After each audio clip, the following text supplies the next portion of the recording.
Ladies and gentlemen, the American Jury and Bulldog Nation, welcome to the Eric Deters Show. As always, we're sponsored by Deters Consulting, Parks Yoga, and check us out on all of our platforms. Well, there's no secret what the top story today is. It's Donald Trump. He's in New York City. He will be going to his arraignment at 2:15. Well, of course, he'll be there earlier than that. Well, he'll turn himself in. He will be electronically fingerprinted, no handcuffs, according to the Secret Service. And his new lawyer says that he will be giving comments outside the Manhattan courthouse before the arraignment and when he comes out after the arraignment. How do you like that? He's also added a lawyer to his legal team, somebody who has represented Manafort and who has successfully got some of those charges dismissed. His other lawyer maintains, and I agree, that this will never see the light of day, that the indictment and the charges will be dismissed. They did leak out, and Trump went bonkers about it yesterday, which I don't blame him. They leaked out, apparently, the fact that these are all going to be felonies. Felonies, felonies, felonies. But apparently they're going to use a federal crime that was not prosecuted by the feds to try to tie it all together. We'll see, obviously, find out more today. He's also raised apparently $8 million, and apparently a large significant number of those, that was a bad sentence, wasn't it? A significant number of those were in fact new donors. So what does that tell you? And his poll numbers have increased. The entire world media has descended upon Manhattan. How would you like to be in Manhattan today? Crazy. Near that courthouse. Everybody and anybody. I'm supposed to be heading to Mar-a-Lago for the 8:15 press conference. However, I have received some information that, I don't know whether or not that's going to take place. So if he's going to say remarks twice today, maybe that actually doesn't happen. So I'm on standby. I got my flight ready to go, but I haven't decided to get on the plane quite yet. We'll see what happens. James Comer, his committee says he's got cooperating witnesses on the Joe Biden deal. We'll see what happens. All the communist money, the ongoings between Hunter and Jim and Joe. We'll see what Comer's committee comes up with. Well, we now find out the Chinese spy balloon was in fact legitimately spying upon us. Do you believe this, folks? I mean, we watched this balloon go across our country, spying as it went. And we didn't shoot it down. We let it happen. Joe Biden let the Chinese, maybe this was the phone call from G. Joe, you shall let us come across your country with a spy balloon, or we're going to tell the world what we know. I mean, it's insanity. Insanity. And then we have Jill Biden's ridiculous suggestion. This is typical, though, in our world, right? It used to be champions got invited to the White House. LSU Tigers, NCAA women's champions. Jill Biden says she would like to have Iowa there, too. Why don't you just invite all 4 of the final team? Or wait a minute, all 64 teams. Then we have this, country music television, CMT. I thought country music was the last bastion of real American values, but CMT in their awards show the other night allowed a drag show. What up? It's crazy. You know what? People want to be in drag, fine. But to put that out there in like trying to make it mainstream is bizarro world. Who you're exposing that to, or who doesn't want to see it. Sorry, folks. There's a group of us that don't want to see it. Go do your drag shows wherever the hell you want. It's your right. It's your right. But I don't want to see it.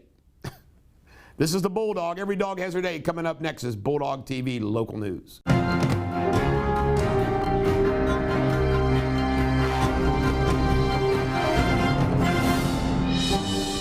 Ladies and gentlemen, the American Jury and Bulldog Nation, welcome to Bulldogtv local news. We're sponsored by Deters Consulting, Parks Yoga, and check us out on all of our platforms. And by the way, I just got a report from a text message, and this is pretty cool, that the Bulldogtv subscribers are growing and growing. So thank you very much. Sign up for Bulldogtv today. Lead story is our watch party. It's out at Boondocks on Union. The address is right there. You can Google it, of course. Those of you that live in northern Kentucky or thereabouts that want to watch all the going-ons on Fox News today, beginning at 1 o'clock or whenever you get there. I think the arraignment's actually at 2:15. And you want to watch it with like-minded people. The Deters for Governor campaign and Bulldog Media is having a watch party. By the way, it doesn't cost anything. It's free. We just called the owner. That's where we went last time, and he said, sure, come on out. So he might be short-staffed because this is the middle of the afternoon, but who cares? You can order, you can drink, you can talk, hang out with like-minded people if you'd like to go. Why not, right? And I am going to make a decision probably in the next 30 minutes whether I'm going to Mar-a-Lago or not. I just received some information which probably increases my chances of now going to Mar-a-Lago. Law and crime. Police are investigating a shooting in West Price Hill that left a 13-year-old boy critically injured. Police suspect the victim was accidentally shot by a friend. The incident occurred in Gilsey Avenue. For the third time since the course opened in October, Devue's disc golf course has been vandalized. Shameful. The combined damage to the park is somewhere between $20,000 mark at this point. In local news, Pulaski County High School and surrounding community are struggling with the recent death of a high school junior. Andrew Dotson was injured when he hit his head on the ground during a practice football game on Saturday. He was hospitalized and he's passed away. Yuck. Gut-wrenching. Police have identified William J. Ramos II as the man who fell from the Claywade Bridge in Covington on Monday. Police were on the scene trying to talk to Ramos when he apparently fell over the bridge accidentally. An ambulance was called, but he did not survive his fall. Alcohol may have been involved. In Kentucky State news, Kenton County was presented with $22.5 million in state funding yesterday from the Office of Homeland Security. I'm going to do a special show about this. The funds will go towards expenses. Also in Kentucky State news, an add-on that I've got, yesterday was the final day with them vetoing bills, overriding vetoes, last-minute bills, everything else. And I'm going to do a full report on that tomorrow. Kelly Craft is being questioned on her job performance while she was in the U.S. ambassador for 20 months. Reports labeled her as high absenteeism away from her Canada, Kentucky, and Oklahoma homes. She spent 7 of her 20-month tenure away from Canada. She also claimed 60 personal days from her job.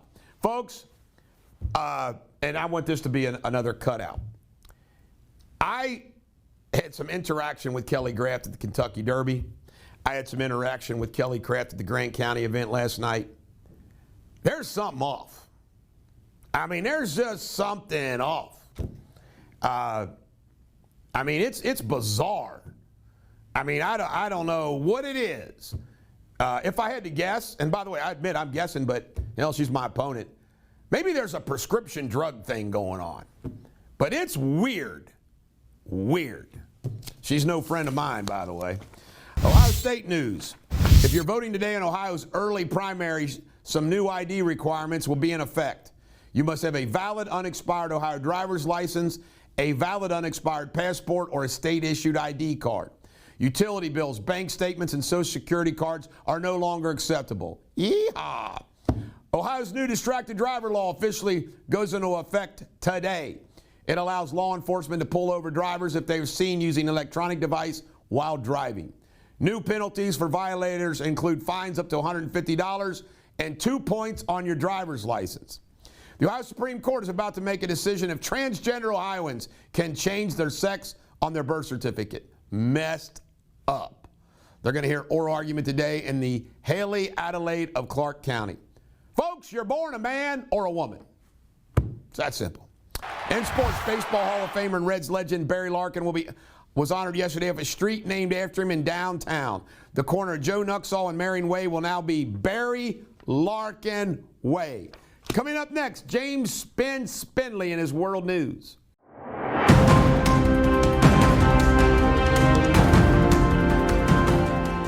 Hello, Bulldog Nation. The latest world news. At least one person has been killed and about 30 injured, some seriously, after a passenger train derailed in western Netherlands.